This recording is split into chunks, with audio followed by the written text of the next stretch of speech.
Hey, Social Studies 7, how are you? Okay, today is Wednesday, April 22nd. It is a B day, which means there is new instruction for social studies. On Monday, we talked about the reasons for the War of 1812. Today, we are going to talk about the actual war itself, as well as how it ended.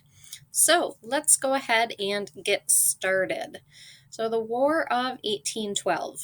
On June 18th, 1812, America was officially at war with Britain. There were three main reasons for this war. The first, stop impressment of soldiers or the sailors. If you remember, the British ships were stopping American ships in the water. They were going onto those ships and raiding them, and then they were taking American sailors and forcing them to work on the British ships. That is impressment. So, that is the one reason for why we started the war. Another reason was to keep Britain from helping Native Americans who were fighting against American settlers. So we know about the Louisiana Purchase, how we more than doubled the size of the United States. Americans wanted to go out there and settle that land. There were wide open spaces that they wanted to go explore and live in.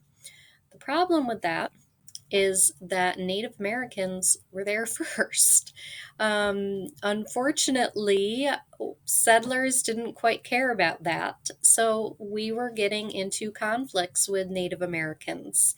Then the United States found out that Britain was actually giving weapons to Native Americans to help them defend themselves.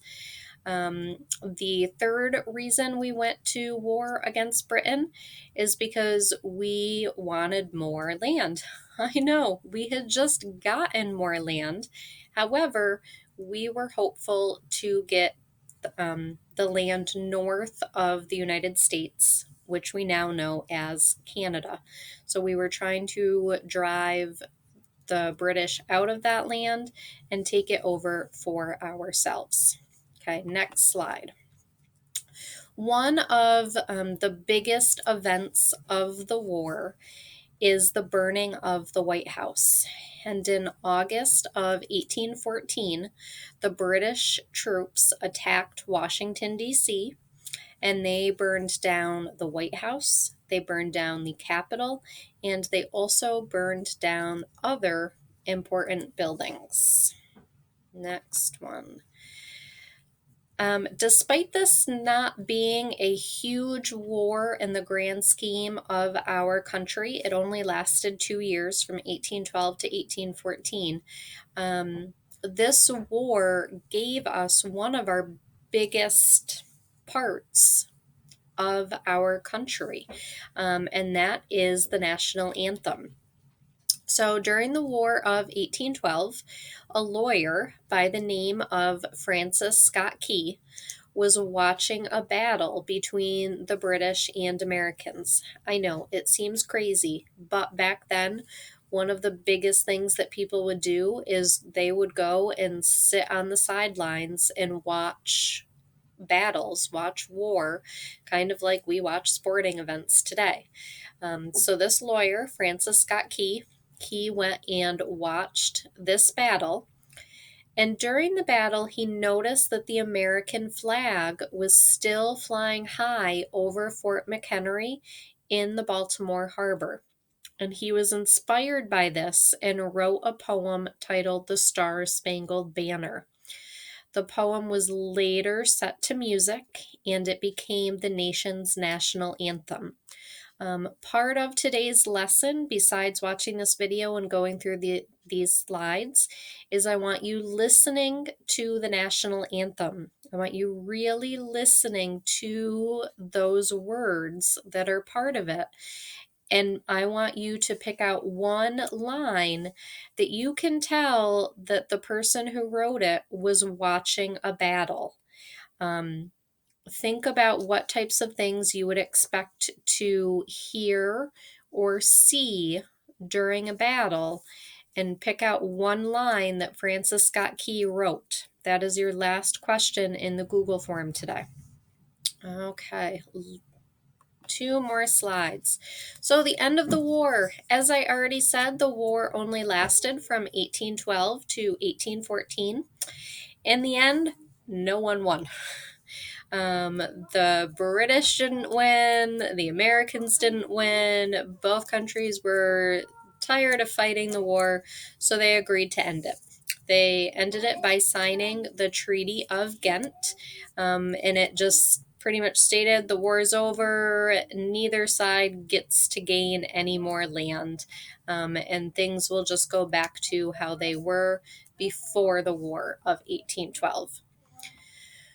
The one thing besides the birth of our national anthem out of this, the other main thing that this war did is it really increased pride in America. Again, you have to remember, America was new. It had only been around for about 20-25 years at this point, and we just fought a war with a country who had owned us. Remember, we had been a British colony. Americans were really proud of themselves that they fought this war against Britain and they didn't lose. So there was a sense of peace and prosperity. This period became known as the era of good feelings. Hint, hint, wink, wink, nudge, nudge. That is a Google form question. And it led to what is called nationalism. And nationalism is having a sense of pride and devotion to your country. Hint, hint, wink, wink, nudge, nudge. That is another Google form question. Okay, ladies and gentlemen, I think that is it for today. So we've gone through the slides. You need to listen and look at the lyrics for the national anthem. And then there is that Google form question, the Google form questions to answer for your check-in today. As always, if you have any questions, let me know. Otherwise, I will be back on Thursday with a review. Bye.